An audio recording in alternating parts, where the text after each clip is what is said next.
Hello guys, this is शिक्षा उपाध्याय। आप सभी का हमारे यूट्यूब चैनल बीएलएड कोर्स पर स्वागत है।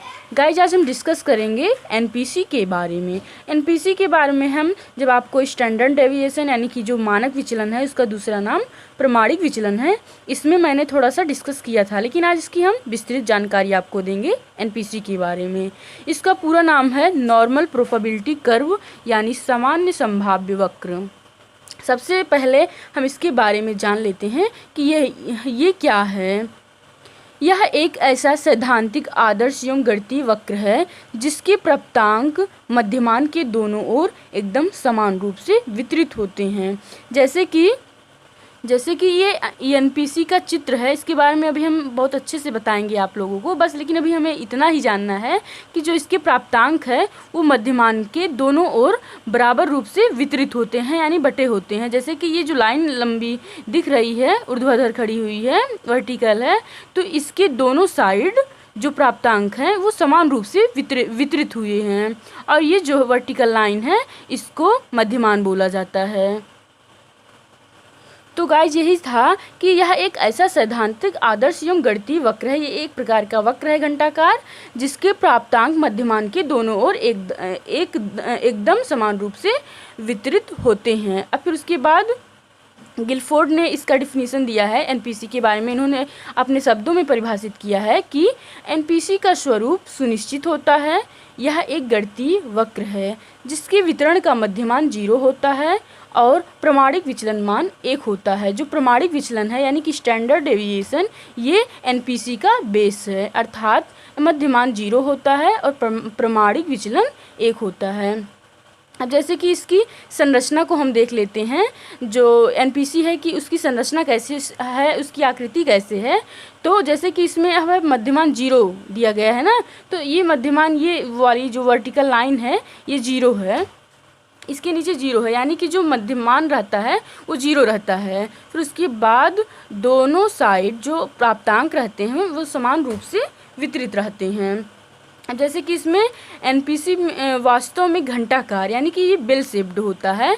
जो भगवान की पूजा करने में हम घंटी यूज करते हैं उस टाइप का ये आकार है इसका। यह पूर्ण सममित होता है। सममित का मतलब ये होता है जैसे कि एक पार्ट है, अगर उस पर दूसरा पार्ट रखा जाए तो दोनों एक दूसरे पर जैसे कि पूरा एक दूसरे पे, जैसे कि गाइज मैंने समझाने के लिए लिया है आप लोगों को सममित का मतलब, जैसे कि ये 2 डिब्बियाँ हैं जो होम्योपैथिक हैं, तो ये डिब्बियों की जो ढक्कन है आपस में एकदम इक्वल हैं। तो जब इन दोनों को टच कराया जाएगा तो एक दूसरे के ऊपर ये सम्मित होंगी, यानी एक दूसरे को पूरी तरह से ये दोनों ढक लेंगी। इसमें ये बराबर होती हैं। जैसे कि ये मध्यमान के दोनों साइड है, इसको अगर मोड़ दिया जाए, फोल्ड कर दिया जाए तो ये आपस में बराबर होंगी, अर्थात सम्मित हैं। तो इस प्रकार ये सम्मित है।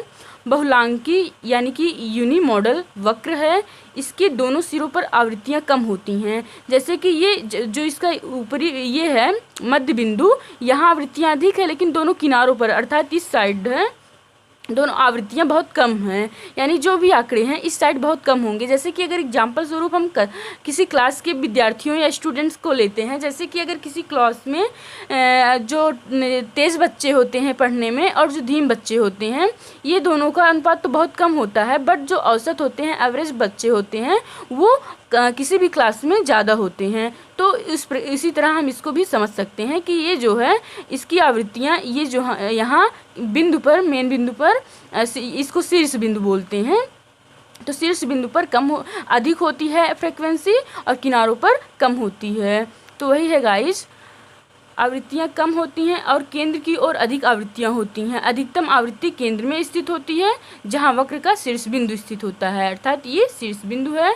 यहाँ आवृत्तियाँ अधिक होती हैं और यहाँ पर फ्रीक्वेंसी कम होता है। अब गाइज, हम एनपीसी के गुण यानी कि जो इसकी क्वालिटी है उसको देखेंगे। इसका फर्स्ट पॉइंट है एनपीसी केंद्रीय और चरम पर सम्मित होता है। जैसे कि अभी हमने सम्मित का मतलब बताया था आप लोगों को, तो ये केंद्रीय और चरम पर सम्मित होता है और इसका आकार जो होता है बेल शेप्ड होता है। जैसे कि इसकी संरचना अगर हम देखते हैं तो इसका आकार बेल शेप्ड है, घंटे के आकार का है, इसे घंटाकार ये वक्र है, घंटाकार वक्र भी बोल देते हैं। एनपीसी की रेखा दोनों सिरों पर यक्स एक्सिस को स्पर्श नहीं करती है और ना ही वे यक्स एक्सिस के समांतर हैं। जैसे कि ये जो है इसमें हम गलती से इसको समांतर दिखा दे रहे हैं, लेकिन ये कम होता है, ऐसे चला जाता है, ये समांतर नहीं होती हैं। ना ही ये जो हैं ये वक्राकार है, ये ना तो यक्स एक्सिस पर, ये यक्स एक्सिस है और ये वाई एक्सिस है, तो ये यक्स एक्सिस पर ना तो स्पर्श करती है और ना ही इसके समांतर होती है। ये ऐसे कम होते होते हो जाती है, लेकिन कहीं भी मिलती नहीं है, टच नहीं होती है, ये इसकी विशेषता है। फिर उसके बाद है अगला पॉइंट, मध्य भाग में अधिकतम और किनारों पर न्यूनतम आवृत्ति होती है। वही कि शीर्ष बिंदु पर ये अधिकतम होती है और किनारों पर न्यूनतम।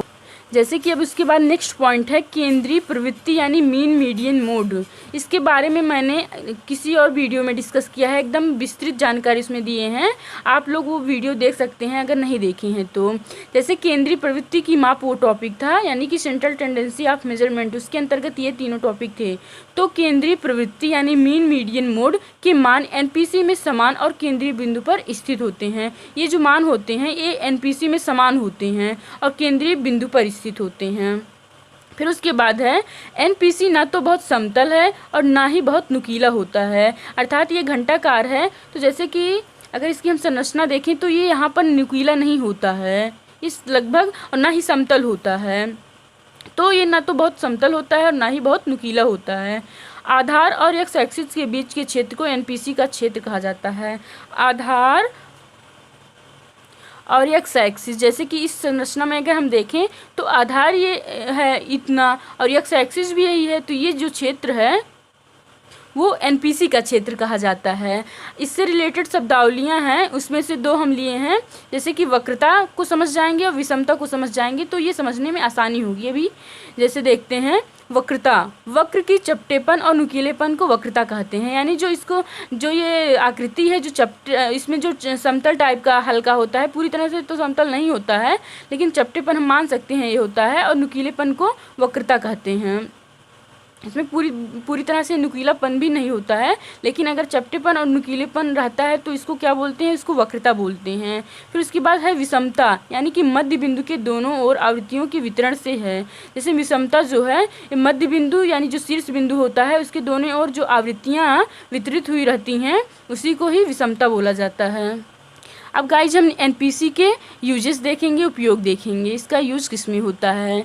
समूह के औसत स्कोर से अधिक और कम प्राप्त करने वाले छात्रों की संख्या पता लगाने में। जैसे अगर क्लास में अगर हमें जो तेज बच्चे होते हैं जो अपने मतलब प्रश्नों का उत्तर बहुत आसानी से बहुत जल्दी दे देते हैं, और जो बहुत धीमे बच्चे होते हैं यानी कि जो स्लो लर्नर होते हैं, वो इनकी जैसे कि अगर क्लास में हम लेते हैं तो अधिक संख्या किसकी रहती है, एवरेज बच्चों की रहती है।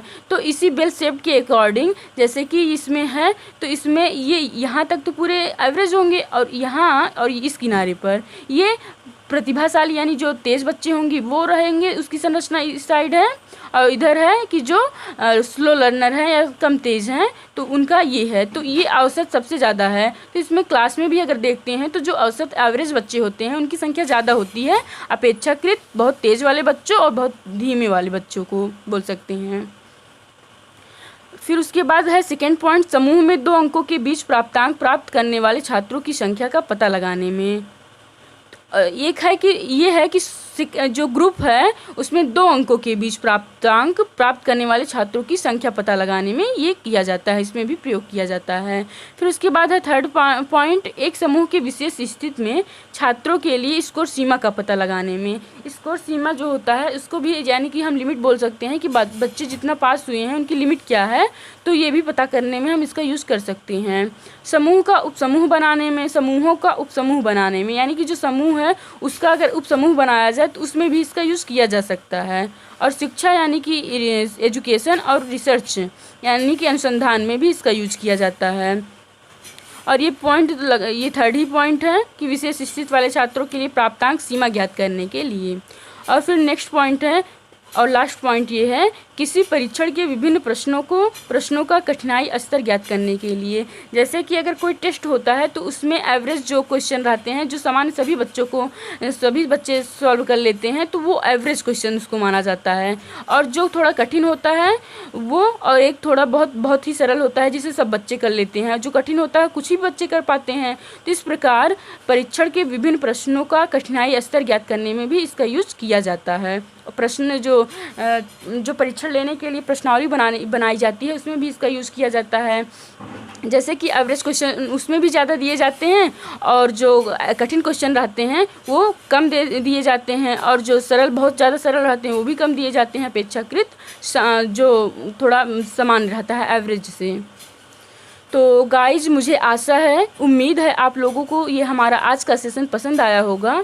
गाइज आप लोग हमारे चैनल को सब्सक्राइब कीजिए और अगर पसंद आया हो तो लाइक कीजिए और अपने दोस्तों के साथ शेयर कीजिए ताकि वो लोग भी इसे देख सकें और अपने एग्ज़ाम में अच्छा कर सकें। तो गाइज आज के लिए बस इतना ही, मिलते हैं नेक्स्ट वीडियो के साथ। Thank you guys.